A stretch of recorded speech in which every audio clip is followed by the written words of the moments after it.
Buen día, mi nombre es Diego MacGregor.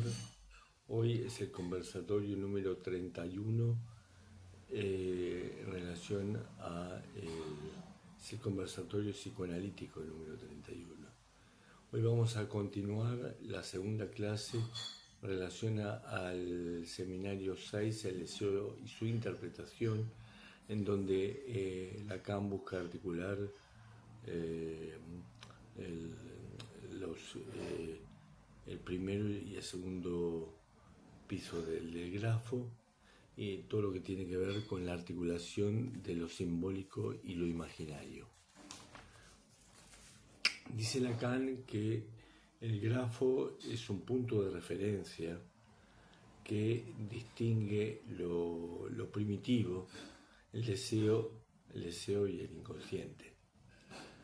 Como decíamos ya la clase pasada, el grafo tiene dos pisos. Dice Lacan, el grafo es un discurso. Su fin es mostrar las relaciones del sujeto al significante. Dice Lacan que no sabemos lo que hacemos al hablar, y en este sentido el grafo del deseo busca explicar la pregunta que es el hablar. Dice Lacan que en todo acto de palabra los dos pisos funcionan al mismo tiempo. El primer piso es el discurso de la demanda. El sujeto padece la estructura del inconsciente. Hay una necesidad que se transforma en demanda por la vía del significante. En este sentido, el signo es el lugar donde el otro significante no está. O sea, hay una sucesión de elementos discretos separados por intervalos.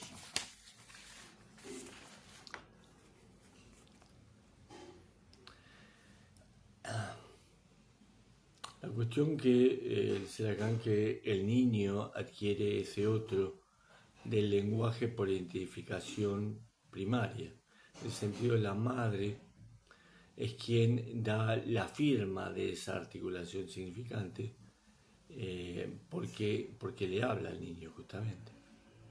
En esos primeros juegos de aparición y desaparición de la madre, el sujeto asume cuando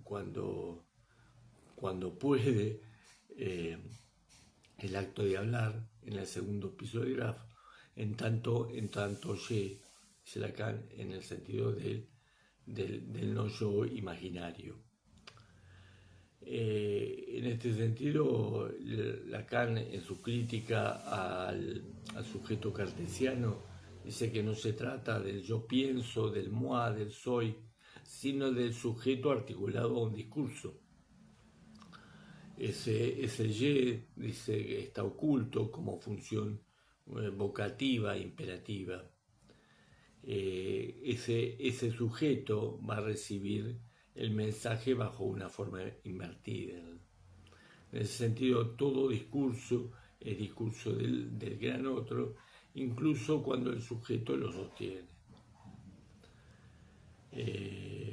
Acá en este seminario empieza a dar la fórmula del fantasma, primeramente con un tinte imaginario, y a posteriori, ya en el seminario 14, en relación de la lógica del fantasma, va a dar una definición de fantasma donde da cuenta de esa relación del sujeto con el objeto A.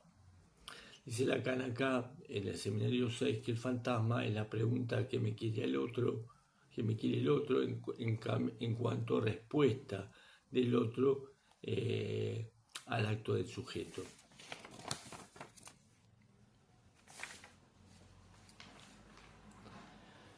Decíamos que entonces en este segundo piso vale, a partir de esta pregunta relacionada al entrepiso, la relación al fantasma, pregunta que que me quiere el otro, hasta ese momento, dice Lacan, estamos en un estado de inocencia.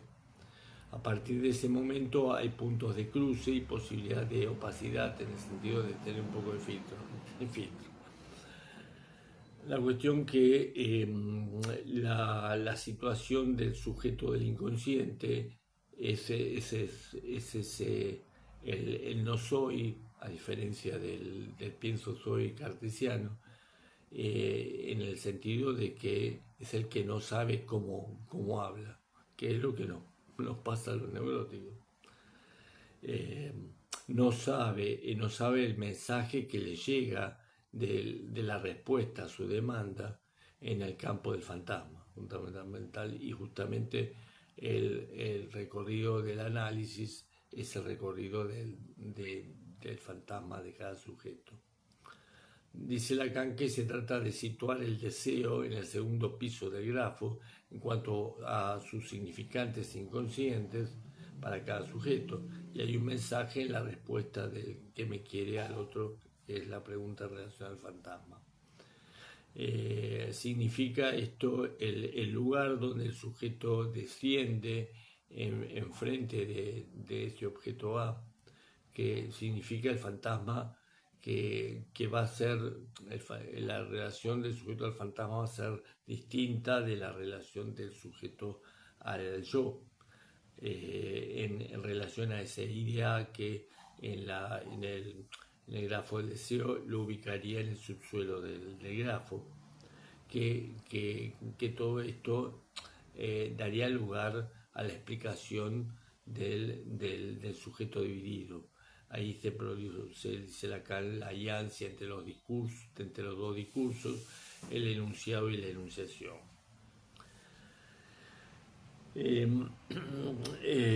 Ahí Lacan dice que Freud introdujo el deseo en el sueño, distinto del anhelo. Acá hace una diferencia específica Lacan entre el deseo y el anhelo, en el sentido de el deseo como inconsciente y el anhelo como preconsciente consciente.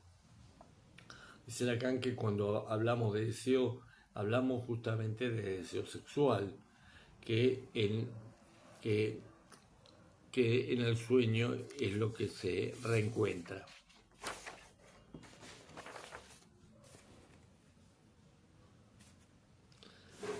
Sigue diciendo Lacan que si le digo a una mujer que la deseo, es como si le dijera quiero acostarme con usted, en el sentido de dar cuenta del objeto del deseo y ubicarla ubicarla en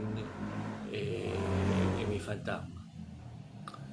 En este sentido da cuenta a Lacan que el deseo es su interpretación, por eso la importancia de que el deseo es interpretable en relación a los significantes de la estructura del sujeto. Y en ese sentido el deseo está reprimido a nivel del significante.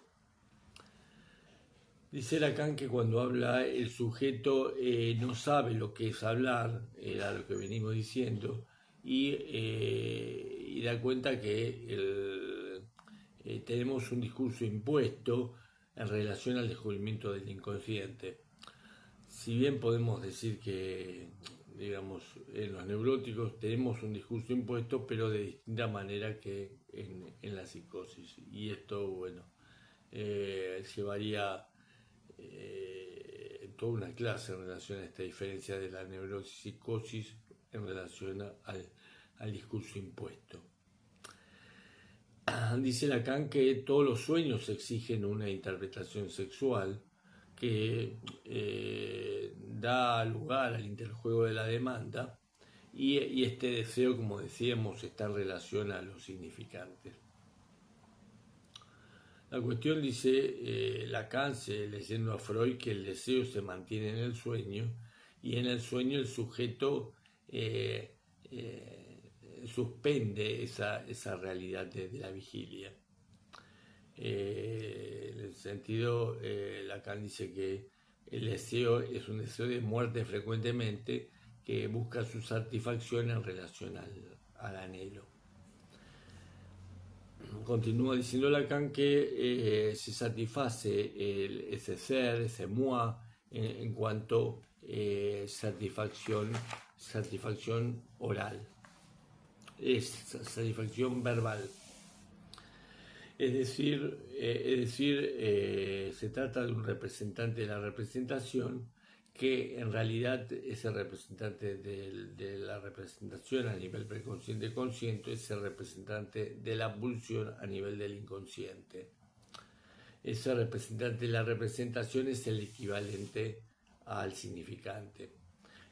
Justamente eso es posible si hubo represión y hubo desplazamiento de afecto y de representación, que esto ya está de entrada en Freud, y un cambio de ligadura. Todo lo que tiene que ver con las leyes del significante, que son las leyes de desplazamiento y condensación, metáfora y metonimia en Lacan. La cuestión, dice Lacan, que lo pulsional es el signo de lo afectivo. Continúa Lacan diciendo que el sujeto aborda el campo de los objetos desde la cadena del significante y tendrá un carácter siempre fragmentado. Hay en este sentido relaciones de contigüidad y similitud en la cadena del significante en relación como decíamos, a la metonimia en relación a la continuidad y a la metáfora en relación a la continuidad. Esta discontinuidad está en relación a lo metafórico de la palabra y es el efecto justamente de la sustitución significante, a diferencia de la metonimia. Algo muy importante, Lacan, cuando dice que el inconsciente no es el campo de las profundidades. Hay un texto muy interesante escrito por Deleuze, La lógica del sentido, cuando habla de Alicia, el libro de Lewis Carroll, en donde dice que justamente tomando una lectura más topológica, que las superficies topológicas rompen en el campo de las profundidades aristotélicas tomistas en relación a todo lo que tiene que ver con la geometría euclidiana. Y justamente Lacan va a decir que el inconsciente no es el campo de las profundidades, sino el de la superficie de los elementos inconscientes.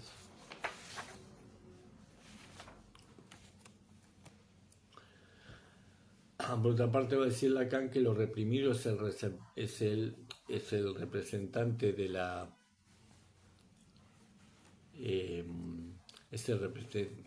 representación como moción pulsional. Lo que veníamos diciendo, que ese representante de la representación se trata de la formulación del deseo inconsciente. En ese sentido hay una relación del representante de la representación en relación al proceso primario, todo lo que tiene que ver con el campo de la alucinación, que está regido por el principio del placer, ya eso está en Freud, y como vivencia de satisfacción. Ahí ya Freud, ya desde el proyecto de psicología para neurólogos, ya ubica la alucinación, que no es solamente una imagen, sino que hay algo de la materia significante, es decir, Lacan, y eso está en Freud también. El sueño de un sujeto, dice Lacan, en el duelo por el padre, tomando la lectura de un sueño que da cuenta Freud, la interpretación de los sueños, dice que ese sujeto asistió hasta su fin a su padre.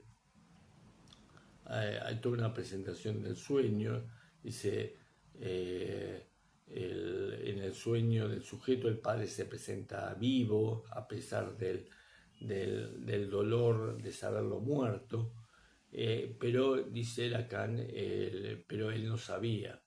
El sueño se le repite, la cuestión que el padre sujeto estaba muerto, él así lo deseaba, pero no lo sabía. Esto no le producía una satisfacción, justamente, era doloroso. Esto, dice Lacan, nos conduce al problema del significante. Hay un significante designado que es el producto de una falta, dice Lacan. El sujeto se reprocha ante la significación infantil del deseo de la muerte por el padre, un sueño eminentemente edípico. Continúa Lacan que hay un retorno en una situación actual de ese deseo de muerte, el deseo edípico. El sujeto ya lo conoce, hizo todo para disimularlo. La cuestión que en el sueño el sujeto algo sustrajo o reprimió, y esto se volvió, dice Lacan, positivo. De eso se trata el representante de la representación.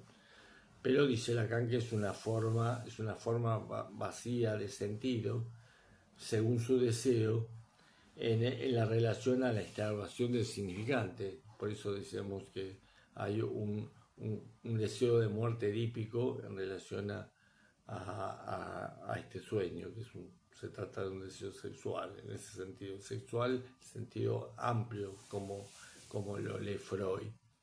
La cuestión que equivale, dice Lacan, a una sustitución de significantes en el sueño como efecto metafórico, y algo nuevo surgió. En ese sentido, se trata de una escena estructurada y estructurante, llamada fantasma en el sueño. Ahí la importancia de Lacan, que ubica el fantasma en el sueño, y funcionan ahí los mecanismos de elaboración del sueño, la represión de significantes en el sueño, propiamente dicho.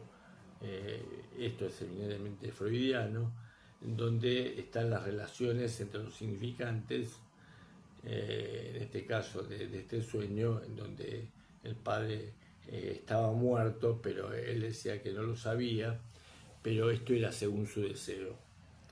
Esto dice Lacan, aparece en nuestro grafo del deseo, en la cadena del significante, y aparece como funcionamiento posible en todo discurso, esta ley del significante.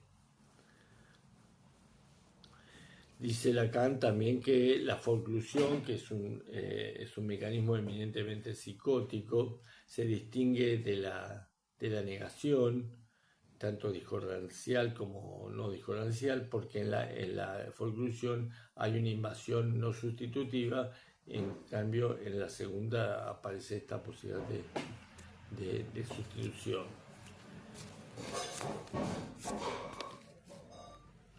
La cuestión, continúa Lacan, que de lo que se trata este sueño, que se trata de una muerte a medias en este sueño, como pregunta de las relaciones del sujeto con su deseo. En este sentido, el deseo del sueño es su interpretación, dice Lacan, en relación a un sentido posible. Por eso dice Lacan que se olvidan las buenas historias y los chistes, porque escapan a lo inconsciente. En el sentido del sujeto, el sueño se realiza, el sueño realiza un deseo que, y ahí recuerda Lacan cuando Freud menciona el deseo de su hija Ana, en este sueño infantil de Ana, en relación a las fresas, que es un deseo infantil de lo que ella previamente aparece como un anhelo, pero da cuenta de un deseo inconsciente, de anhelo en el sentido de lo que ella quería comer. La cuestión que dice Lacan que Freud diferencia este proceso primario del secundario, y el primario termina, como decíamos, en la alucinación vía regresión, y el secundario puede empezar en la percepción exterior y pasar por el preconsciente consciente, o pasar por el inconsciente al preconsciente consciente. La cuestión que la necesidad, como decíamos, para ser satisfecha necesita del proceso secundario y está sometida, dice Freud, al principio de realidad. Dice que no hay proceso secundario sin proceso primario. En el sentido de la realidad se constituye sobre un fondo de alucinación previa, y esto ya Lacan lo saca de Freud.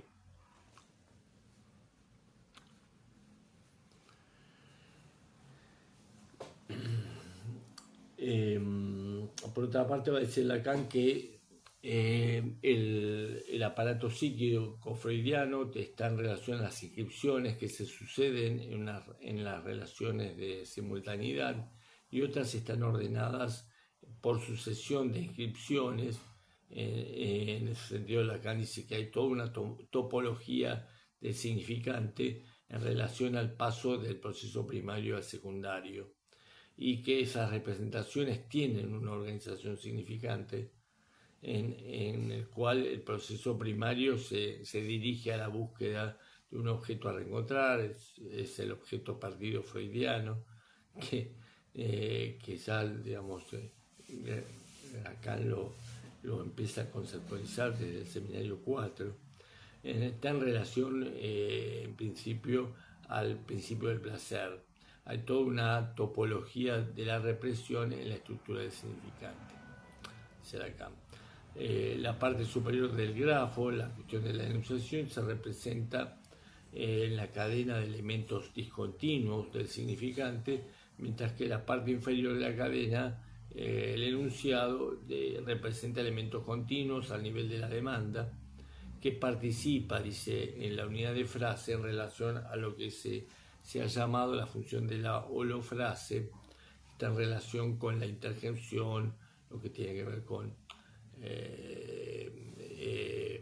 que en algún momento Lacan, sobre todo el seminario 2, relaciona la holofrase con toda la cuestión de la psicosomática. Por otra parte, va a decir Lacan que el sujeto, cuando opera con el lenguaje, se puede contar y suele equivocarse cuando dice tengo 3 hermanos, Ernesto, Paul y yo. Esto le parece normal hasta un momento que puede decir, bueno, somos 3 hermanos, y puede descontarse, en el sentido, tengo 2 hermanos. En este sentido, dice acá que falta el sujeto de la enunciación y no solo el sujeto del enunciado. Bueno, vamos a dejar acá y quedamos para el próximo conversatorio. Gracias.